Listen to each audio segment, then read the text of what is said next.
Se trata de don Adolfo Ahumada, quien está aquí con nosotros. Don Adolfo Ahumada, buenos días, bienvenido. Buenos días, muy buenos días. Buenos días. Óigame, la recuperación de la soberanía sobre el territorio de la denominada zona del canal, los panameños lo logramos. Como dijo en su momento Marto Rijos, producto de un alpinismo generacional, creo que fue Así la mismo. palabra que utilizó. Exacto. Para las épocas que usted era estudiante, ya a usted le inquietaban esos temas. Y varias calles corrió por esos temas. Luego, por esos avatares de la vida, usted termina siendo también negociador de los tratados, Torrijos Carter. Y al día de hoy es miembro de la Junta Directiva de la Autoridad del Canal de Panamá. No sin antes advertir que para la gesta del 9 de enero ya usted era dirigente estudiantil también. ¿Cómo podemos contextualizar, don Adolfo Ahumada, lo que ha sido este año 2014 en materia de acontecimientos, de aniversarios, de fechas puntuales y a futuro, hacia un 2015 y lo que nos queda por delante? En efecto, Edwin, buenos días a toda la teleaudiencia y por supuesto a ti por esta invitación tan honrosa. El año 2014 en efecto ha sido un reflejo del transcurrir del tiempo, como decían los filósofos griegos del siglo V antes de Cristo, y ese transcurrir del tiempo ha producido acontecimientos, significados importantes, y ha sido una continuación de una especie de línea, no recta, pero sí una línea que se tira al infinito y que proviene de los esfuerzos que se hicieron desde principios del siglo XX por la recuperación de los atributos soberanos de Panamá.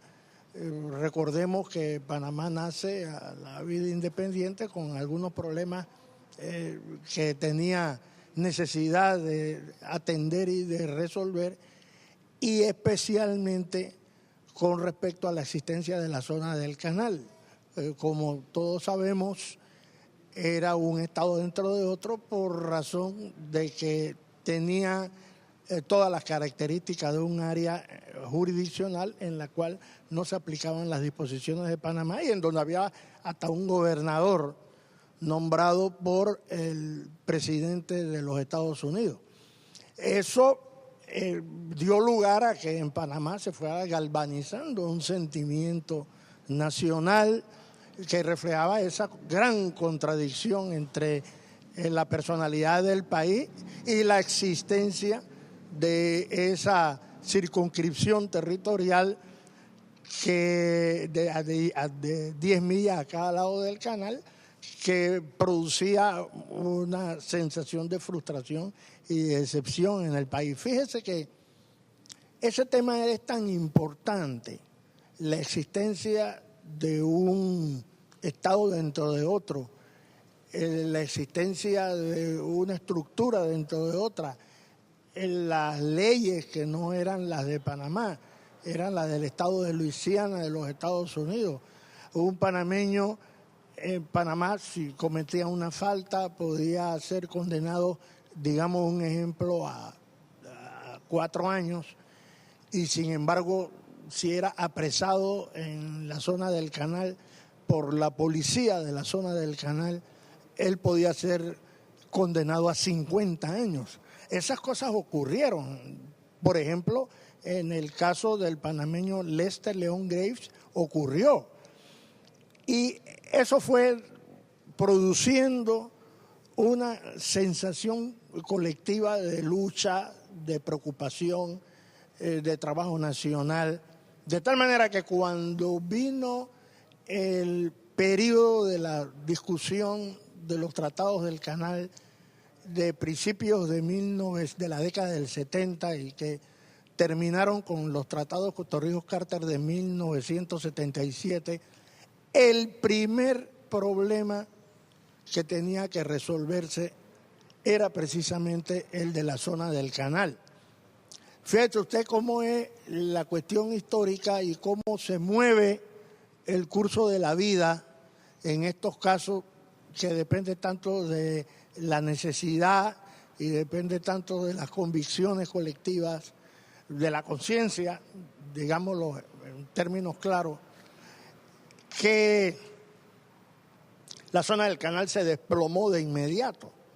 Ya el 1 de octubre del 79 ya no existía zona del canal, no existía gobernador, ya toda la estructura de un estado dentro del otro había desaparecido. Adolfo Ahumada acaba de mencionar un año que es clave, 1977, que fue el año en que, 7 de septiembre, que son 7 de firmados septiembre. los tratados Torrijos-Carter. Dígame una cosa, este año 2014, marcado justamente por ese centenario de la operación del canal, por los 50 años de la gesta del 9 de enero, Adolfo Ahumada siente que se hizo el esfuerzo necesario para el rescate de esa memoria histórica y que las nuevas generaciones entiendan lo que pasó, lo que está pasando y lo que podría pasar si no se preservan todos estos elementos históricos que siguen teniendo vigencia, dicho sea de paso. Los elementos históricos siguen teniendo vigencia porque desde luego hay un tema que es el de la conciencia nacional y la conciencia nacional no muere. Mientras la población exista, mientras la nación exista, la conciencia, que es lo que los sociólogos llaman la superestructura, que es distinta a la estructura, que son las cosas materiales, pervive. Y el esfuerzo por que se rescaten las convicciones colectivas y el contenido de esa conciencia y la proyección de esa conciencia son esfuerzos que deben tener permanencia. No se agotan en un momento determinado, no son meras fechas anecdóticas, sino que contienen un ideal y si contienen ese ideal tienen que ir acompañando a las distintas generaciones. Desde luego, mientras el tiempo transcurre, siempre se corre el riesgo de que las fechas históricas y su contenido vayan perdiendo algún grado de vigencia. Las costumbres se van sobreponiendo al sentimiento del idealismo, nuevas visiones van copando los distintos intersticios, los distintos espacios de pensamiento, y con eso hay que lidiar, ¿no? Hay que lidiar. Por eso le pregunto, ¿se habrá hecho lo suficiente? Yo creo que nunca se hace lo suficiente. Generalmente hay generaciones que hacen un esfuerzo porque saben que tienen una responsabilidad frente a las nuevas corrientes juveniles, sobre todo, que van surgiendo en el país, pero los esfuerzos no son suficientes porque se trata de una lucha, se trata de una contradicción entre las cosas nuevas, que no son malas. Yo soy incapaz de decir que todo lo viejo fue mejor o todo lo anterior fue mejor y que todo lo nuevo es deleznable o execrable. Eso no es cierto. Las cosas nuevas también son positivas, de ellas también se pueden derivar buenas lecciones, pero siempre hay que tratar de hacerlas congruentes con el acumulado de la historia. ¿Sabe por qué le pregunto eso, don Adolfo Ahumada? Porque justamente, y a lo mejor usted nos puede corregir, todo indica que la ampliación del canal va a estar lista para 2016. Sí, 2016, principios de 2016. Entonces, cuando esa operación inicie, vamos a estar en presencia de prácticamente un nuevo canal funcionando, un canal en paralelo al actual, que ya cumplió 100 años de funcionamiento. Y yo le hacía esa pregunta, si se ha hecho lo necesario por rescatar esa memoria histórica. ¿Por qué? Porque ya será otra la generación que verá los frutos de esta ampliación. Es cierto, va a haber otra generación que no solamente es que verá los frutos de la ampliación, fíjese.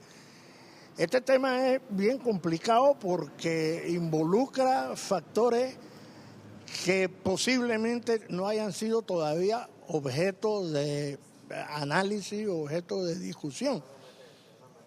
Pero hay factores claves como no solamente recibir los beneficios que se puedan derivar de la ampliación o del funcionamiento de la nueva esclusa, que va a permitir el recibir barcos de mayor tamaño y de mayor capacidad de carga y en consecuencia que pueden producir mucho más beneficios para el país en términos económicos, sino que también es necesario ver cuáles van a ser las estructuras que van a regir esas nuevas esclusas, cuáles van a ser los peajes que van a estar vigentes, de qué manera se van a distribuir esos recursos, y es un punto que yo quisiera que usted me permitiera medio minuto nada más para tocar. Mire, uno de los grandes problemas que se ha derivado de la administración panameña del canal, que comenzó precisamente el 31 de diciembre de 1999, por lo cual un día como hoy, al mediodía, cumplimos 15 años de manejo administrativo del canal por parte de la República de Panamá, cuando se creía que Panamá a lo mejor no iba a tener la capacidad para manejar una vía tan complicada. Todas estaban en contra. Se decía que cómo explicar que una vía tan importante para el comercio mundial y para la comunicación entre los individuos y entre los países y entre las empresas y entre las mercancías tuviera que pasar de manos de una gran potencia con todos los recursos infaltables, en el caso de las grandes potencias, a un país tan pequeñito como Panamá, que no podía dar esa misma clase de respuestas en caso, por ejemplo, de emergencias. Sin embargo, la historia ha demostrado que sí, que Panamá podía asumir esa responsabilidad y cumplir esa responsabilidad. ¿Qué es lo que ha faltado? Y yo creo que este es un tema que debe producir un reto para la sociedad panameña. ¿Qué es lo que ha faltado? Discutir, ponerse de acuerdo, profundizar en cuanto a cómo lograr que los recursos que produce el canal realmente y en forma clara, en forma diáfana, en forma transparente, vayan a la población panameña y sobre todo a la población panameña de menos recursos, y que sienta que en efecto la obra del canal no es solamente parte de un orgullo nacional por haberlo manejado adecuadamente, sino que también sea una fuente para contribuir con el desarrollo nacional. Todo un tema, doctor Omar. Yo no estoy diciendo que no se hace en este momento. Fíjese, el canal ha entregado al Estado panameño más de 10.000 millones de dólares en estos 15 años. Más de 10.000 millones de dólares. Eso se le entrega al gobierno nacional año por año. Y el gobierno Pero, por supuesto, el gobierno establece las prioridades. El Canal de Panamá no puede reemplazar a las instituciones públicas del Estado. Óigame, no es Ministerio de Planificación ni de Economía y Finanzas. Pero yo creo que ese es un tema que hay que discutir. Algunos dicen, bueno, que vaya la plata para la seguridad social y de tal manera que se garanticen las jubilaciones, que vaya la plata para la educación, que es el futuro, el presente y el futuro de las nuevas generaciones. Me parece que... Pero una discusión que no se ha hecho, que todavía está en ciernes y que es necesario hacerla, porque la gente con razón dice, bueno, tenemos el canal, pero bueno, ¿en qué me beneficia esta obra interoceánica? Puntual, me parece muy puntual este tema que deja sobre la mesa don Adolfo Ahumada, quien tiene la autoridad y la idoneidad para dejar el tema ahora sí puesto sobre la mesa. Abrir el debate nacional de cómo el panameño común y corriente puede determinar que ese beneficio de la operación del canal, que ha sido exitosa la operación del canal Hermanos Panameñas, le llegue mucho más directamente, como dice el doctor Ahumada, no es que no le llegue, sino cómo lograr que el panameño sienta el de la capital y el del resto del país, porque esa es otra realidad, que en el interior algunos no sienten que el canal tiene nada que ver con ellos, cómo les llega ese beneficio del canal. Me parece un tema interesante de debate de cara al 2015. Yo le agradezco a Adolfo más esta oportunidad que nos da. Oiga, antes de pedirnos, porque se me vino el tiempo encima, cuéntenme una anécdota. ¿Por qué la reversión y la salida del último soldado se da el 31 de diciembre a las 12 del mediodía y no a las 12 de la noche? La discusión caprichosa esa hora. La discusión Rapidito. sobre las instalaciones militares y los efectivos militares fue terrible. Al final, cosa que pensábamos en el equipo de negociación y en la comisión de transición, que no iba a tener ningún problema. Ya el tratado Torrijos-Cartes decía 31 de diciembre de 1999 a las 12 del día. Sin embargo, el problema fue que la representación de los Estados Unidos no quería que la bandera norteamericana que simbolizaba el cierre se bajara para al mismo momento, inmediatamente después, subir la bandera panameña. Luego se le hizo otra propuesta. Bueno, que al mismo tiempo la bandera que bajaba la norteamericana subía la panameña. Al mismo tiempo, sin que hubiera ningún espacio de tiempo intermedio. Tampoco aceptaron la propuesta porque sostenían la tesis de que entonces su bandera, quiere decir la bandera norteamericana, podía ser objeto de alguna mofa.